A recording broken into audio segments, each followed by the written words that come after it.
present teacher. Hello student, आज हम इस वीडियो में क्लास 8 का चैप्टर 5 यानी चैप्टर 5 पढ़ेंगे। चिट्ठियों की अनूठी दुनिया। यह एक निबंध संग्रह है। चिट्ठियों की अनूठी दुनिया निबंध संग्रह है। यह अरविंद कुमार सिंह द्वारा लिखा गया निबंध है।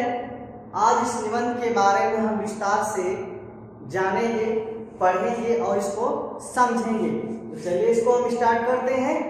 ठीक,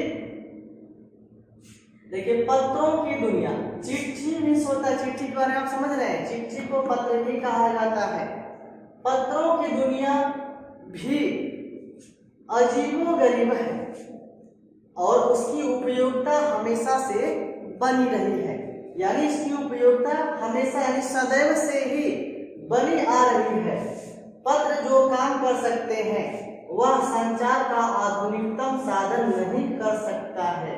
यानी यहाँ पे कवि कह रहा है कि जो काम पत्र कर सकते हैं आज के आधुनिक साधन भी नहीं कर सकते हैं। वह संचार का आधुनिक साधन यानी संचार के जो आधुनिक सिस्टम है वह भी नहीं कर पाएंगे। पत्र जैसा संतोष फोन या एसएमएस का संदेश कहाँ दे सकता है। एसएमएस भी ऐसा संदेश नहीं दे सकता है। पत्र एक नया सिलसिला शुरू करते हैं। पत्र क्या करते हैं? एक नई शुरुआत करते हैं, एक नई सिलसिला शुरू करते हैं। और राजनीति, साहित्य तथा कला के क्षेत्र में तमाम विवाद और नई घटनाओं की जड़ भी पत्र ही होते हैं। यानी ये जो घटनाएं घटित होती हैं सबकी जिम्मेदार कौन होते हैं? पत्र ही होता है। साहित्य पत्रों पर केंद्रित है। साहित्य जो है वह पत्रों पर ही केंद्रित है और मानव सभ्यता के विकास में पत्रों ने अनूठी भूमिका निभाई है। मानव सभ्यता के विकास में इन पत्रों का अहम भूमिका है। पत्रों का भाव सब जगह एक सा है, भले ही उसका नाम अलग अलग हो।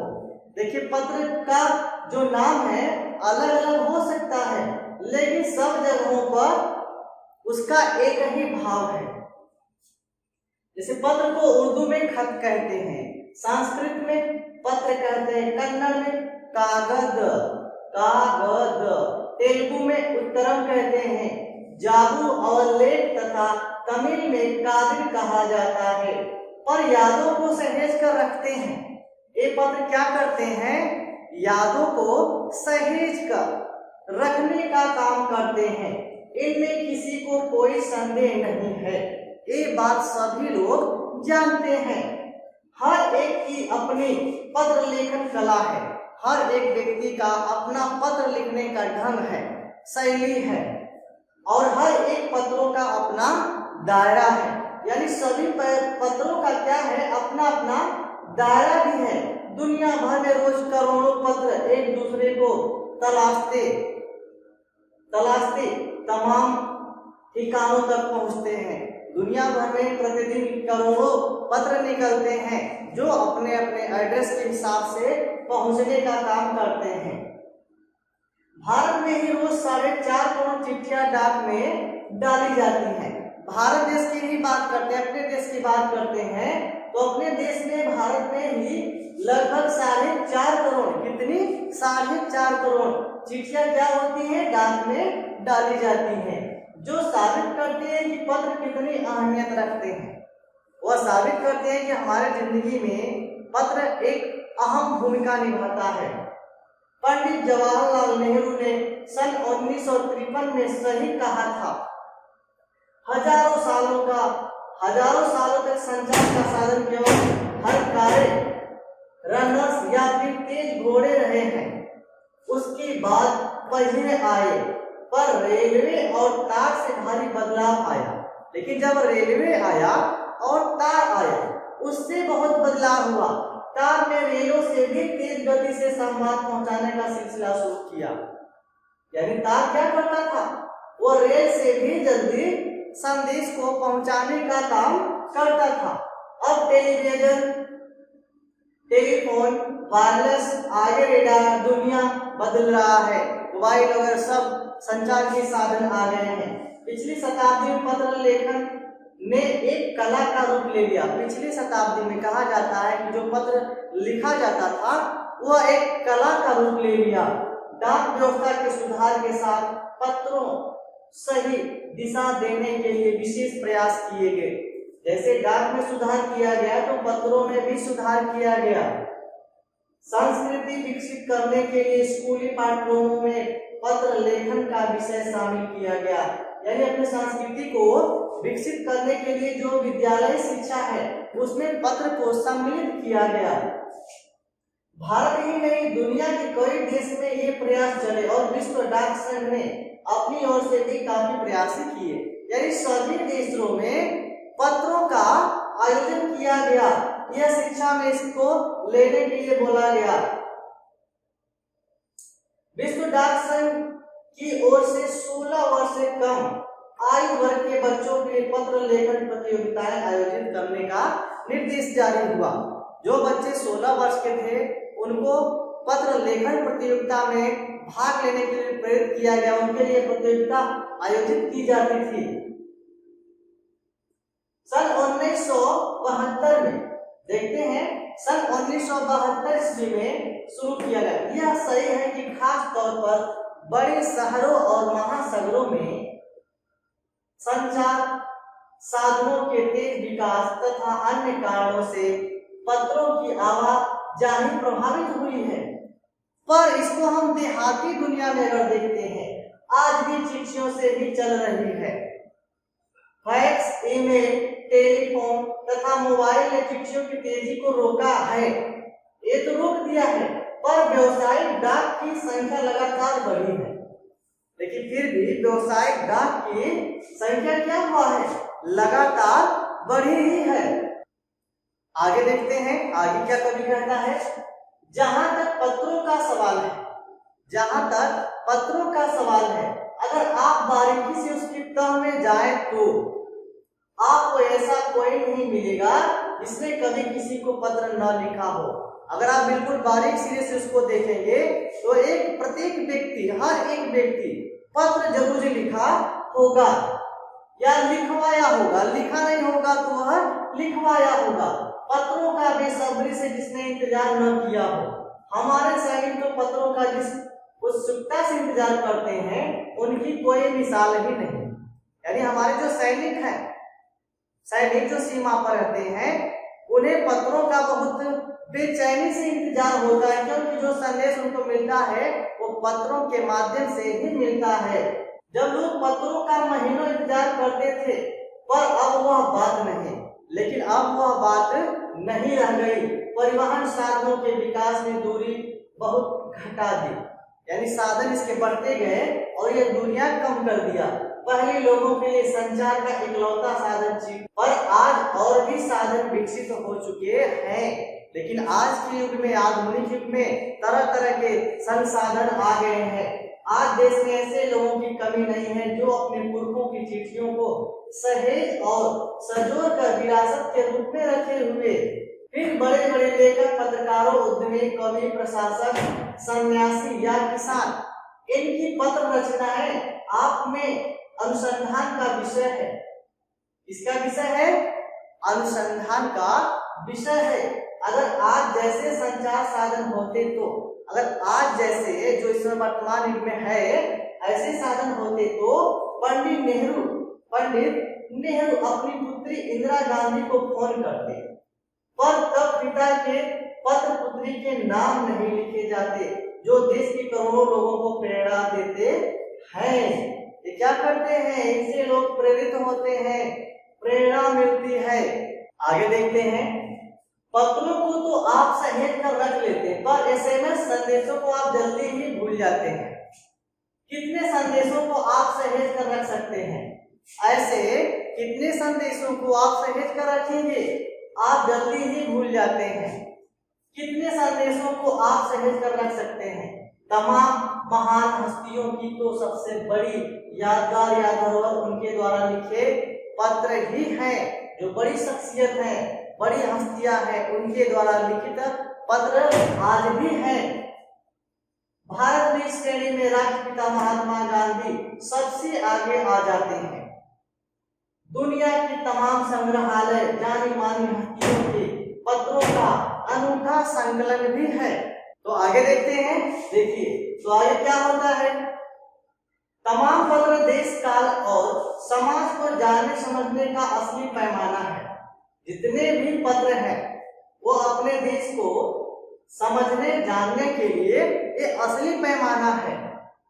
भारत में आजादी के पहले महासंग्राम के दिनों में जो कुछ अंग्रेज अफसरों ने अपने परिवारजनों को पत्र में लिखे हुए आगे चलकर बहुत महत्व की पुस्तक तक बन गए। पत्रों से पुस्तक का रूप ले लिया। इन पत्रों ने साबित किया कि यह संग्राम कितनी जमीनी मजबूती लिए हुए था। उन पत्रों से हमें पता चलता है कि ये जो संग्राम था, संग्राम छिड़ा हुआ था, संग्राम चल रहा था, वो कैसा था।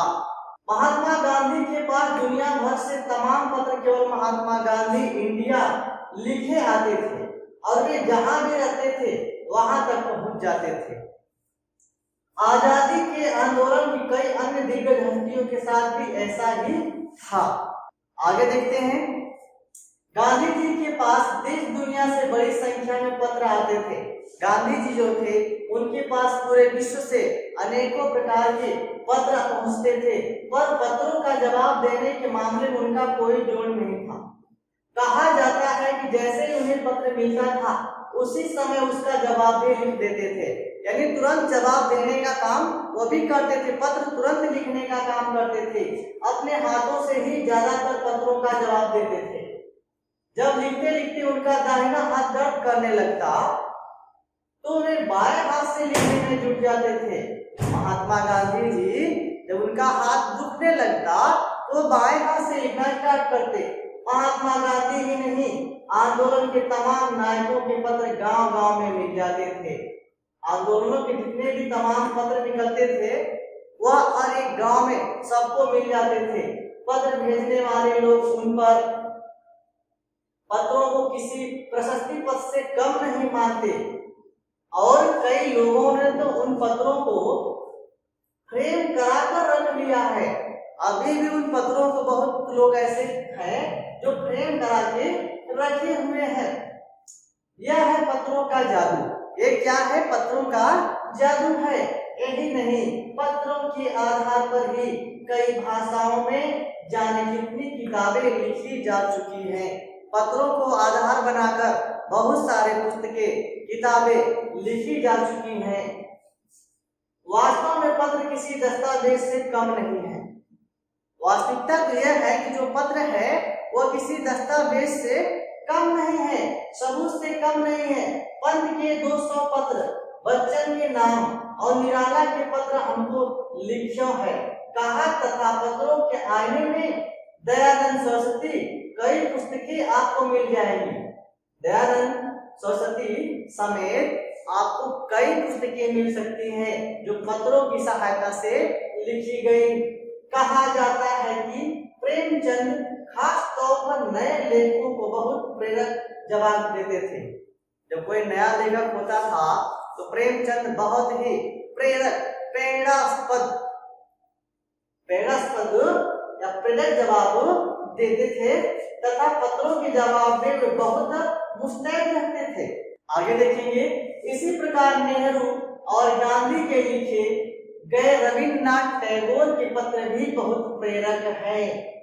जो रविन्द्रनाथ टैगोर को महात्मा गांधी जी ने पत्र लिखा था वो बहुत ही प्रेरक है। महात्मा और कवि के नाम से महात्मा गांधी और रविन्द्र टैगोर के बीच 1915 से 1941 के बीच के पत्राचार का संग्रह प्रकाशित हुआ, जिसमें बहुत से नए तथ्यों और उनकी मनोदशा का लेखा जोखा मिलता है। तो ध्यान रहे, पत्र हमारे जीवन में बहुत अहम भूमिका निभाता है। पत्र व्यवहार की परंपरा भारत में बहुत पुरानी है। ये जो पत्र लिखने की परंपरा है यह भारत में बहुत पुरानी है। इसका असली विकास आजादी के बाद ही हुआ। इसका विकास, पत्र लिखने का विकास यानी 15 अगस्त 1947 के बाद ही होता है। तमाम सरकारी विभागों की तुलना में सबसे ज्यादा गुडविल डाक विभाग, कौन सा विभाग? गुडविल डाक विभाग। इसकी एक खास वजह यह भी है कि यह लोगों को जोड़ने का काम करता है। ये जो डाक विभाग है, पत्र जो है, पत्र क्या करता है? ये लोगों को जोड़ने का काम करता है। घर घर तक इसकी पहुंच है। संचार के तमाम उन्नत साधनों के बाद भी संसार में जितने भी उन्नतशील, विकसित, विकासशील साधन हैं, चिट्ठी पत्री की हैसियत बरकरार है। चिट्ठी पत्री की हैसियत आज भी क्या है? बरकरार है। शहरी इलाकों में आलीशान हवेलियां हो या फिर झोपड़ियों में रह रहे लोग, दुर्गम जंगलों से घिरे गांव हो या फिर बर्फबारी के बीच जी रहे पहाड़ों के लोग, समुद्र तट पर रह रहे मछुआरे हो या फिर रेगिस्तान की ढालियों में रह रहे लोग, आदि खतों का ही सबसे अधिक बेसब्री से क्या करते हैं? इंतजार करते हैं। एक दो नहीं, करोड़ों लोग खतों और अन्य सेवाओं के लिए रोज भारतीय डाकघरों के दरवाजों तक क्या करते हैं? पहुंचते हैं और अपने पत्र को लिखकर छोड़ते हैं। इनकी बहुआयामी भूमिका नजर आ रही है। आज भी देखा जा रहा है कि पत्र बहुत ज्यादा मात्रा में लिखे जा रहे हैं। दूर देहात में लाखों गरीब घरों में चूल्हे मनी आर्डर अर्थव्यवस्था से ही चलते हैं। गांव या गरीब बस्तियों में चिट्ठी या मनी आर्डर लेकर पहुंचने वाला डाकिया देवदूत के रूप में जाना जाता है। यह अरविंद कुमार सिंह द्वारा रचित निबंध था, चिट्ठियों की अनूठी दुनिया। तो यहाँ से वीडियो कंप्लीट होता है। मिलते हैं इसके प्रश्नोत्तर लेकर नेक्स्ट वीडियो में। तब तक ओके, थैंक यू।